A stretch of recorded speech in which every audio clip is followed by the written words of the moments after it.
Upang Ilonggo, Please subscribe. and like. Ayan, magandang araw po, no? Tanghali, hapon sa lahat ng mga kababayan natin dyan, Luzon, Visayas at Mindanao. Magandang araw po sa inyong lahat. So ito po mga kababayan, meron kasi sinasabi yung mga nasa kabilang, alam nyo naman na walang ibang alam kundi bantayan ang Pangulo natin, ang gobyerno natin. So ito po mga kababayan, mismo po yung congressman ng Camarines Sur na po ang nagsalita na ito po'y nagpapasalamat sa DSWD dahil sa agarang pagbibigay ng tulong sa kanyang mga kababayan. So kita nyo naman mga kababayan kung gaano kabilis po ang ahensya ng gobyerno ni PBBM para agarang makatulong sa mga kababayan natin nasasalanta ng bagyo.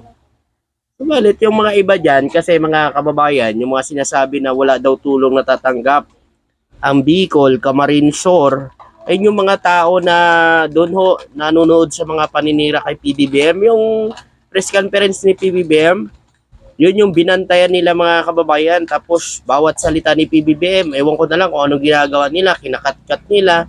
Tapos mga kababayan, may nakita pa ako doon na nagsalita si PBBM. Siyempre, naghingi siya ng opinion sa mga ahensya ng gobyerno kung ano pa ang maisuggest nila. Kasi nga, nagbitaw si PBBM na mga salita kung ano pa ba ang ano pa ba ang mga dapat nating gawin, ganon.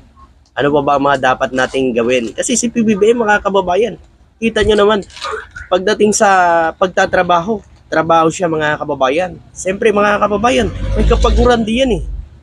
Kung ang makina nga, mga kababayan, nasisira eh. Kapag katuloy-tuloy ang andar, walang pahinga. Ang Pangulo pa kaya natin na tao yan, mga kababayan. Kaya siguro mga kababayan, ang Pangulo natin, medyo na rin kasi napagod siguro mga kababayan. Siyempre, ang daming trabaho ni PBBM. Nga lang kasi, hindi ho nyo naintindihan at hindi nyo ma-appreciate yung ginagawa ni PBBM kapag ho kayo'y galit at inggit sa ginagawa niya ngayon, mga kababayan. Eto sa mga anti-Marcos dyan, mga ni PBBM dyan, anti-PBBM dyan, eto panoorin nyo mamaya, no? Yung mga didilis dyan, kung ano din ang ginawa ng amo nyo dati. Nung panahon nila, nung bagyong Odette, paparinig ko mamaya sa inyo yan, ha? Wag lang kasi puro lang PBBM ang inaano ninyo. Maganda kay PBBM eh. Nandyan kaagad ang mga pagkain para sa mga kababayan natin na sasalanta ng bagyo. Nandyan kaagad yung tulong ng DSWD, nandyan kaagad ang aksyon ng DSWD. Diba? Ito, sabi po ni Congressman mismo yan, sanay naman kami sa bagyo. Nakapag-evacuate kami 2 days earlier. Pasasalamat naman kami sa DSWD kay Secretary Rix Gatchalian na nagpadala agad sila ng mga relief supply. So 2 days pa lang po mga kababayan ay nag-evacuate na po itong mga kababayan natin dun sa Camarines Sur. Tapos mga kababayan, sasabihin nyo, huli ang tulong ng gobyerno. Wala pa ang bagyo, ang DSWD ay nandun na. Nakahanda na yung mga food pack para sa mga kababayan natin doon na maaga nag-evacuate. Kasi siyempre mga kababayan, alam niyo naman, sabi nga ng congressman, ay sanay na sila sa ganitong sitwasyon na laging may bagyo. Ang mga didilis lang ang hindi sanay sa bagyo kasi hindi siguro sila nadadaanan. Huwag kayong mag-alala mga DDS, dadaan din yan sa inyo. Magantay lang kayo. O talagang nadaanan na kayo, na-experience yun na. Nagtatanga-tangahan na lang kayo. Diba? Bagyo yan eh. Climate change.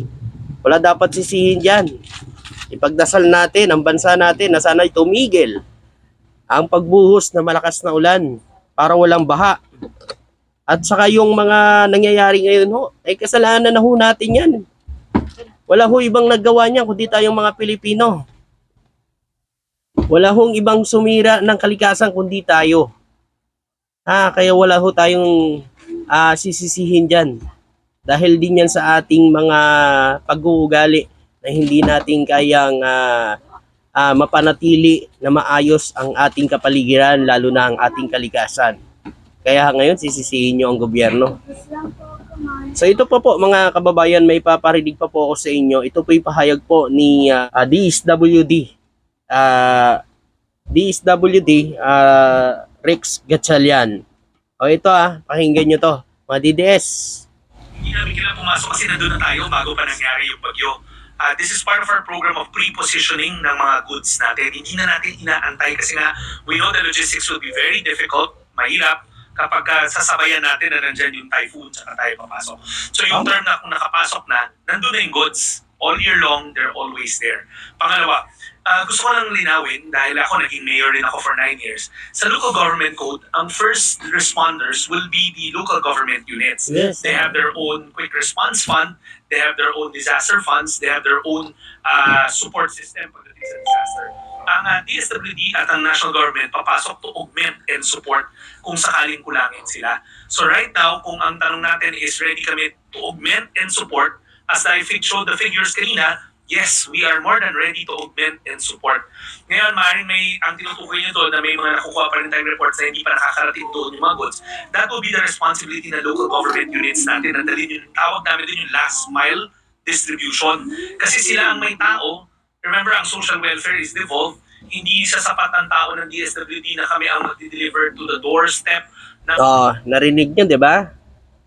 So wala pang bagyo, nandun na. Kasi mahirap naman yung magdala ka ng mga relief goods dun mga kababayan.